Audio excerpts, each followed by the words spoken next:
I derive the harmonic progression, how I determine between the passing tones and the harmonic tones in each measure, and how I connect that mindfully with the right hand, so I know how my harmonic progression is interacting with my melodic line in the right hand. Harmony is a little bit complicated here, and it's very important to understand it well in order to be able to connect all four voices, and especially to be able to play the left hand well, properly, and understanding why each note is there. We're going to start analyzing simply the progression first. How do we know which notes we're going to include in the chord? In this case, if we just take every note in the first measure, it's E flat, B flat, C flat, A natural, and G flat. And then some repetition of those in the left hand. These are too many notes for a proper chord, which would have a name in a key. So we're going to eliminate the extra notes. These are called passing tones. Which ones are extra? If we're in E flat minor, the simplest chord is E flat minor triad, so E flat, G flat, B flat, and we have these two that are extra. We're going to treat them as melodic line notes, but not as part of harmony. So that way we understand, okay, this is harmony, our bass, and we're going to play around that, these passing tones. So passing tones come on the second note, third note, fourth note on the first beat. This is passing. We're not holding B flat, sorry. Then these are chordal tones. Again, going up. So instead of going G flat down, we went E flat up. But this is still part of the same chord. Second measure, we have F, C flat, D flat, B flat, and A flat in the left and right. Again, too many notes for a chord. What are we going to do? Actually, we also have, we also have an E flat technically in the right hand. We can add that to make it a 7th chord. But even if we take just the left hand, which notes will give us a triad, a simple triad of a 2nd scale degree, 2nd step on the scale of E flat. This is quick harmony for you guys. This is harmonic E flat minor. So 2nd step on the scale degree is F. Using the steps of the scale, we form the diminished triad, which is the triad of the 2nd scale degree in natural or harmonic minor. F, A flat, C flat. We can add that E flat from the right hand to make it a 7th chord, which spans the 7th. It's a 4-note chord. Therefore, we have 2 notes that are passing tones. This D flat and B flat. These guys. And where do they happen? They happen on the same exact time as the previous passing tones happened. They happen on 2nd note, 3rd note, 4th note. And the same on the 2nd beat. 2nd note, 3rd note, 4th note of that beat, right? So we're gonna remember this is a harmony. We never have passing tones. So far we remember E flat minor,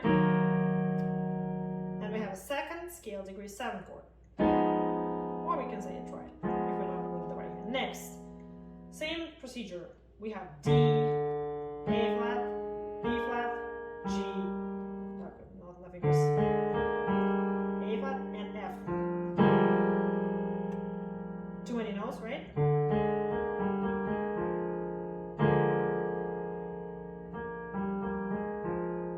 This would give us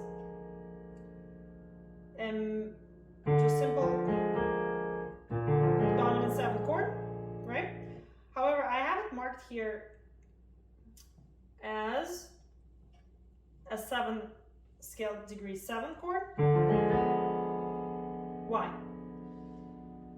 Because usually we have the passing tone on a 2nd, right? On the 2nd note. What can we? So B flat might not be the part of the chord, even though it sounds nice, it could be a dominant 7. But if we include that C flat instead of the B flat, which happens on the first beat, but in the right hand, what do we get? It's an inversion of the 7th chord. Oh, sorry, not inversion. It's actually a 7/7 chord. D natural. It's a harmonic 7. F, A flat, C flat. So 7/7 with some passing tones, which keep happening on the same beat. That's the pattern for you now. F, you remember that, right? And then now we have this. A lot of notes, like a very complicated but some of them are extra. And we already kind of remember when do extra notes happen.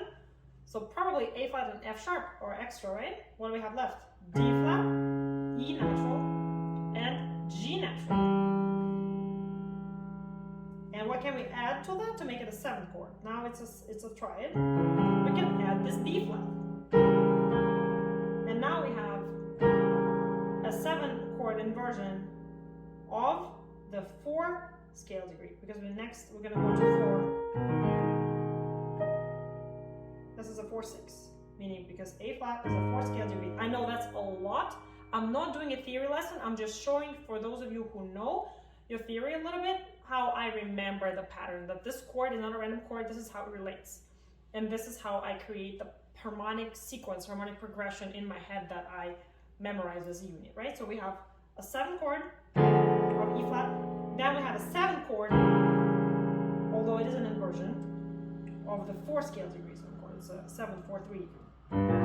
This is the 7th chord of this, which is a 4 scale degree triad, right? But we have this inverted 2 times, so we get a 4, 3. If you don't know theory that well, what you can remember is there is a 7th chord on D, and then there is a sequence 7th chord on D flat, meaning you move every note down half step. And this, it is a resolution to this. So meaning this is resolution, right? We resolve. So D flat, E natural, G natural, B flat resolves to C flat, E flat, A flat, which is an inversion. It's a 4/6. 4 triad in E flat, you get a 4 scale degree triad. If we invert it once, we get a 6, right? So, and then after that, after 4, what do we usually have in the harmonic progression? Some of you who are familiar with theory, usually we have 5, 7 and a 5. This is a 5/7. Look, next measure. By the way, sorry, all the notes we didn't count. Measure 5, C flat, G flat. Sorry, G natural, right? Held, sorry.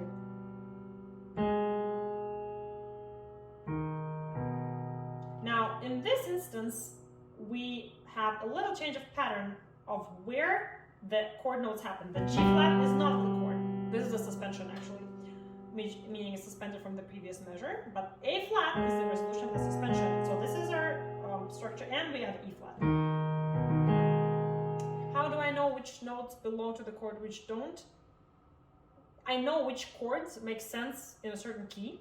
So this chord wouldn't make sense, but this does, especially as a resolution to the previous chord. So you have to think in the relation between them as well.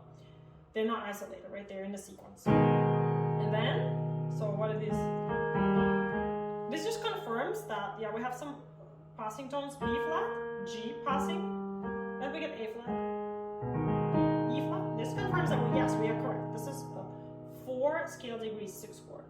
And then the next measure, we have B flat, A flat, G, F, right? Like this. That's too many notes, right? Now we have D natural here. So we have B flat, D natural, F, A flat, which gives us a nice 5/7. Yeah, right hand is a suspension. That one is not a chordal tone. That's a passing tone. And what is this beauty? Look at that. And here, actually, according to the rules, you can't have parallel octaves, meaning 2 voices moving into an octave in the same direction. And here we have G flat going to F down to, and A flat going to F. So they're going parallel.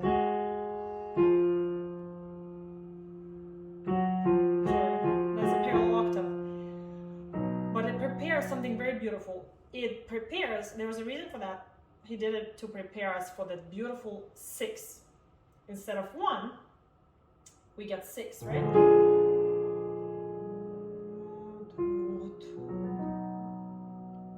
So this is how I remember. There was a parallel octave, but right before the 6. Okay, I'm gonna remember the voicing. I won't forget. So, and then for the first time, we have a change of chord twice in the measure. What do we have? C flat. We have E flat. Which I'm gonna put here, and G flat. And these are A flat and F, back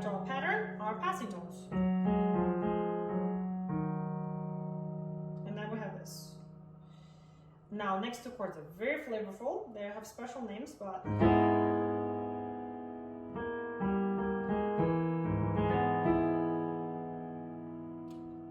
so this one here, A flat, C flat, F flat. That's a Neapolitan 6, which means a 2 scale degree in E flat minor has been lowered to make it F flat. That's why we have an accidental on top of the 6 flat, so I have one more. Neapolitan, it sounds like a major triad in a minor key on the 2nd scale degree, which usually never happens, usually it's diminished. But if we make it wider by semitone on the bottom, it gets to a major triad, right? So, and we have to remember that in the right hand we actually hold these two notes. Right? So when we have passing, these two notes are passing. And now we have this. So what does it look like? If we don't know the note names here, if we just see A, let's just simple name it A, B, D sharp, F sharp. Let's say, right? What does it sound like? It sounds like a dominant 7. And the 7th chord, it sounds like a dominant 7, but isn't. It's actually German 6. However, I'm not going to get into too many details here. For it to be a German 6, we would have to respell the G flat as an F sharp. A bit difficult. But what I'm going to remember is it sounds like dominant 7. I'm going to remember this as a dominant 7, but it is in a position of 2nd on the bottom, right?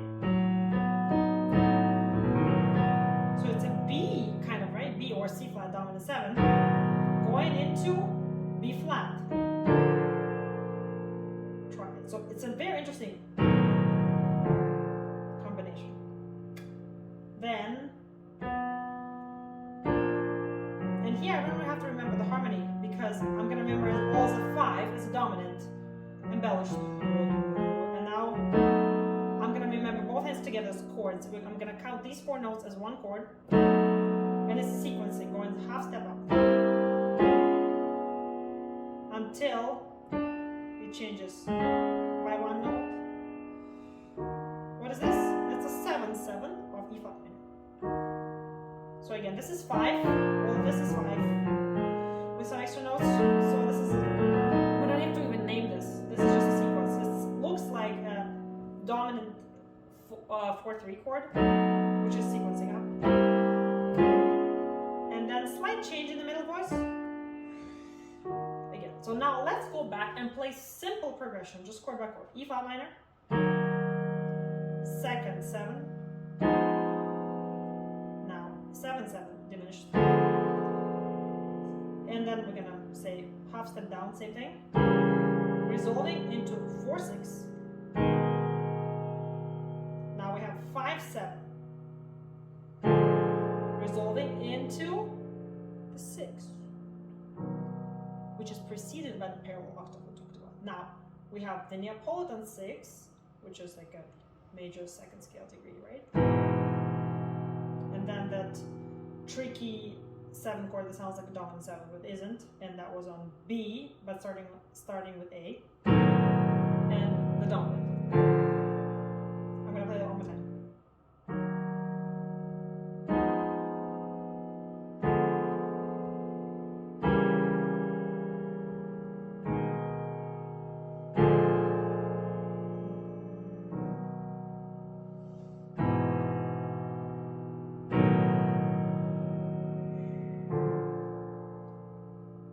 This.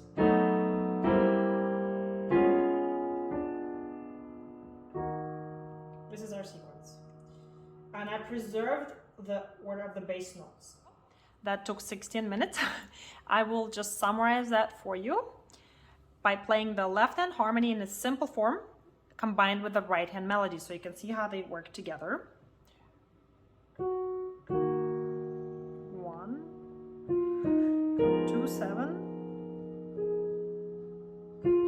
7 of 1, 7 of 4, resolving to 4, into dominant 7, resolving to 6. And then, well, it's called deceptive cadence technically, right? So, and then we have this Neapolitan 6, this German 6 is spelled differently, and 5 with a continuation of just the sequence of this.